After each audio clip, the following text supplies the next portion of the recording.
Howdy y'all, back to my channel. Alright, so we have these flowers that I need to preserve. I can already tell that they're going down. I've had them for a week.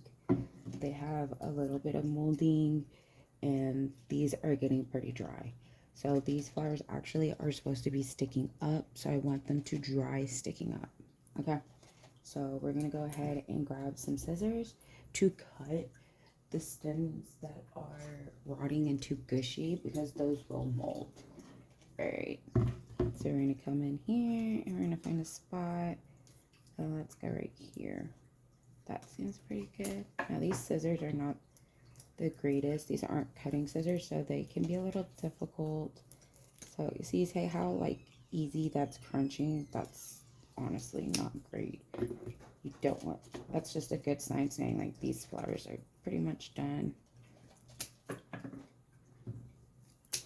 And I preserve pretty much anything and everything that I possibly can.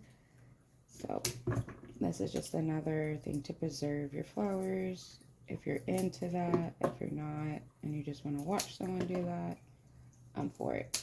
So one of the things that I love to do is preserve flowers. They're simple. I get a lot of flowers. My daughters are in flower arrangement this year. Both of them are, so I actually get a lot of flowers.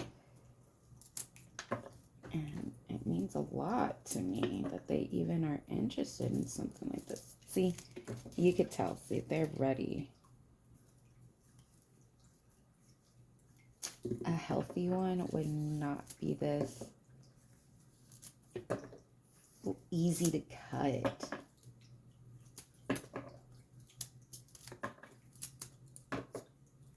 Alright, so that's cut down.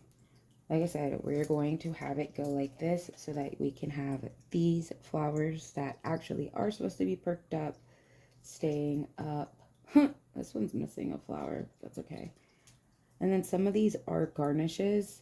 Like see, this is like a garnish kind of thing, but we want to keep it. Sometimes once it dries out and all of these extra leaves, they'll kind of come forward and I'll actually pull them off. All right, so we are going, this is going to be a new method for me that I'm going to try. I am actually grabbing one of these.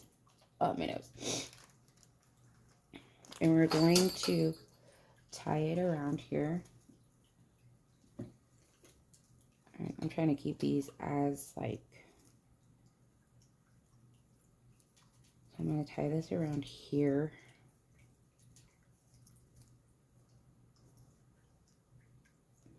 It's pretty tight because this is a pretty big bouquet. I'm going to tighten it here. And then I'm going to go and make a little bit of like a hook spot for my next piece that I'm going to cut and do. So it'll hang like that. So then you'll have, you see, all the flowers are going down. So once they dry like that, and then they'll pop up. Because see, if I let this dry like this, these are going to loop down and they will dry like that. I don't want that. I don't want that at all. So I got to make sure that when they're drying, that they're drying correctly. So this is my drying string. People use rope. I use pretty yarn. Okay. Same concept. Make a little tie-y. I don't know really where I'm going to hang this. I might actually start hanging these up on my ceiling like I've been wanting to, because I have a good amount of bouquets, and then it just will look pretty because these are going to take a bit to dry. So we're going to have this hook right here. This is going to be wherever I actually end up hooking it up at. And then we're going to lay this right here. Let's see if it balances. Go right here.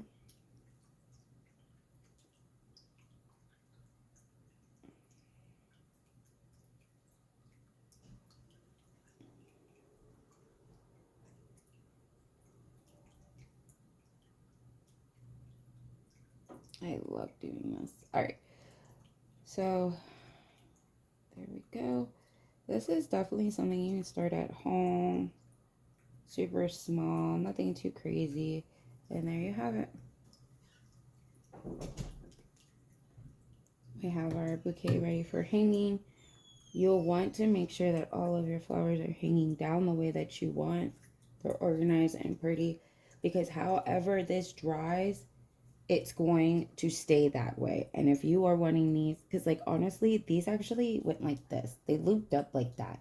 So I am a little sad that they're not going to have their natural form, because they are going to be hanging. But see, because they were like that. They're so pretty. But it is what it is. It's better than them looking floppy. So we're going to go ahead and find a spot to hang these up at. Probably in my bedroom. And whatnot. All right. Bye.